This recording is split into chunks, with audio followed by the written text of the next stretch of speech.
কোনো মসজিদ থাকবে না। আমরা অশোকনগরে পাড়ায় পাড়ায় মোড়ে মোড়ে সব মন্দির করা শুরু করে দিয়েছি।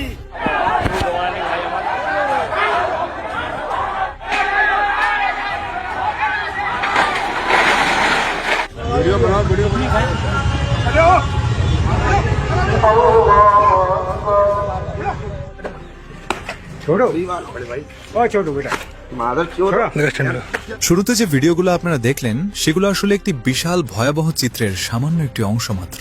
এ যেন হিমশৈলের চূড়া, যার নিচে লুকিয়ে আছে আরো অনেক গভীর ক্ষত, আরো অনেক পোড়া স্বপ্ন, আরো অনেক চোখের জল। ক্ষমতার মাত্র ৪৮ ঘন্টা না পেরোতেই পশ্চিমবঙ্গ জুড়ে লক্ষ লক্ষ মানুষের বাড়িঘর ভেঙে চুরমার করা হচ্ছে, পুড়িয়ে দেওয়া হচ্ছে মসজিদ, মাদ্রাসা, যে জায়গাগুলো শুধু ধর্মীয় উপাসনালয় নয়, বহু মানুষের হৃদয়ের সাথে যুক্ত স্থান।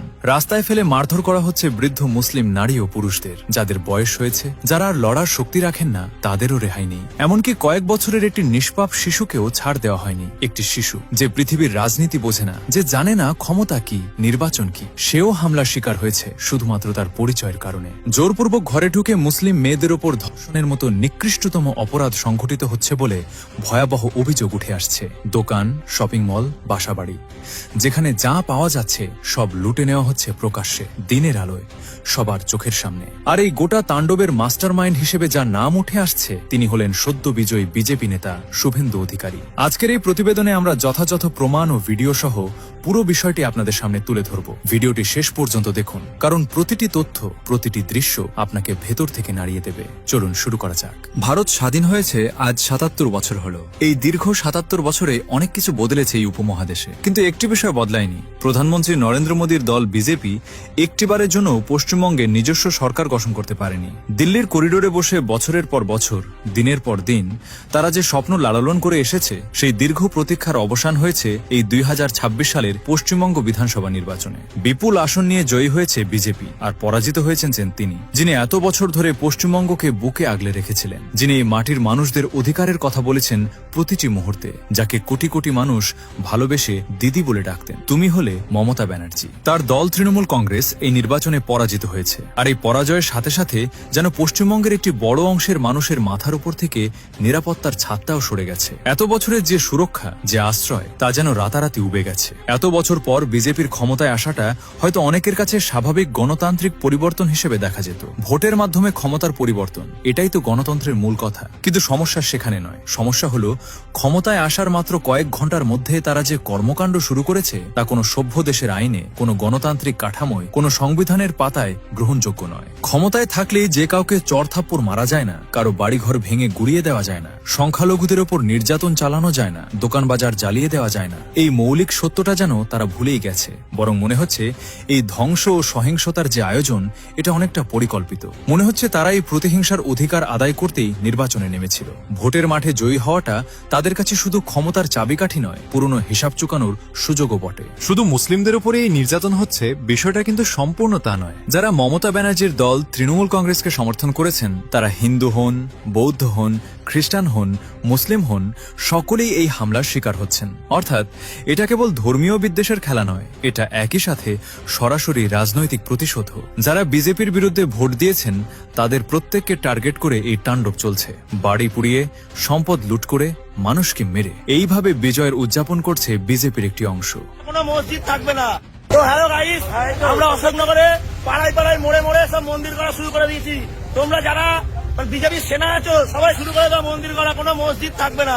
ভিডিওতে স্পষ্ট শোনা যাচ্ছে একটি স্লোগান, কোনো মসজিদ থাকবে না, সব মন্দির হবে। এই ধ্বনি দিতে দিতে একের পর এক মসজিদ ভেঙে ফেলা হচ্ছে। ইসলামী উপাসনালয়গুলোকে মাটির সাথে মিশিয়ে দেওয়া হচ্ছে। ক্ষমতায় আসার মাত্র কয়েক ঘন্টার মধ্যে সংখ্যালঘুদের ওপর এই মাত্রার অত্যাচার দেখে সামনের দিনগুলোর কথা ভাবলে মন আঁতকে ওঠে। আজ যদি এই অবস্থা হয়, তাহলে 1 বছর পর কিংবা 5 বছর পর পশ্চিমবঙ্গের সংখ্যালঘু মানুষদের কি হবে, সেটা কল্পনা করাও কঠিন। আরেকটি ভিডিওতে দেখা যাচ্ছে একটি বাড়িতে সরাসরি ঢুকে হামলা চালানো হচ্ছে।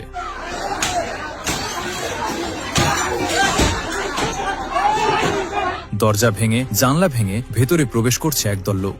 আসবাবপত্র ভাঙা হচ্ছে, জিনিসপত্র ছুঁড়ে ফেলা হচ্ছে। এই বাড়ির মানুষদের অপরাধ? তারা তৃণমূলকে সমর্থন করেছিল, বিজেপির বিরুদ্ধে অবস্থান নিয়েছিল, ভোটের কাগজে একটি সিল ঠেকিয়েছিল ভিন্ন প্রতীকে। এইটুকুই তাদের মহা অপরাধ। আরেকটি ঘটনা আরো বেশি মর্মান্তিক।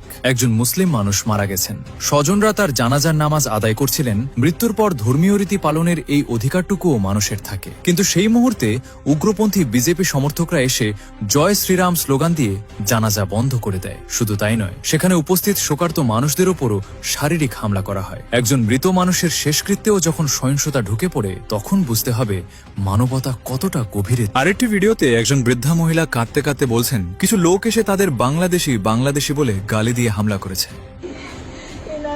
এনআরসি করে উনি বাংলাদেশে, তার জন্য বাড়ির প্রতিটি জিনিসপত্র ভেঙে গুড়িয়ে দেওয়া হয়েছে, সঞ্চিত অর্থ ও সম্পদ লুট করে নিয়ে গেছে। এই বৃদ্ধার কি দোষ? তিনি হয়তো সারা জীবন পশ্চিমবঙ্গেই কাটিয়েছেন, এই মাটিতেই জন্ম নিয়েছেন, এখানেই সংসার গড়েছেন, কিন্তু তাকে বিদেশি তকমা দিয়ে তাড়িয়ে দেওয়ার চেষ্টা হচ্ছে। এটি শুধু অবিচার নয়, এটা মানবিক মর্যাদার চরম অপমান।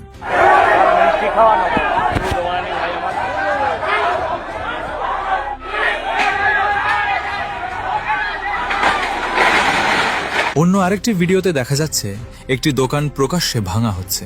দোকানটি একজন মুসলিম ব্যক্তির, সবার সামনে ভেঙে লুট করা হচ্ছে। রাস্তায় পথচারী আছে, আশেপাশে মানুষ আছে, কিন্তু থামানোর কেউ নেই। প্রশাসন নীরব, পুলিশ অনুপস্থিত।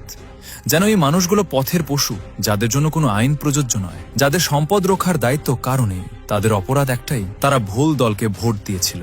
এমনকি শিশুরাও রক্ষা পায়নি এই তাণ্ডব থেকে। একটি ছোট্ট শিশু যে এখনো রাজনীতি বোঝে না, ভোট কি জানে না, দলীয় পরিচয় কি সেটাও জানে না, সেও হামলার শিকার হয়েছে। তার একমাত্র অপরাধ হলো তার বাবা বিজেপির বিরুদ্ধে নির্বাচন করেছিলেন। এই সহিংসতা কতটা অন্ধ এবং কতটা নিষ্ঠুর হতে পারে, এই ঘটনাই তার প্রমাণ।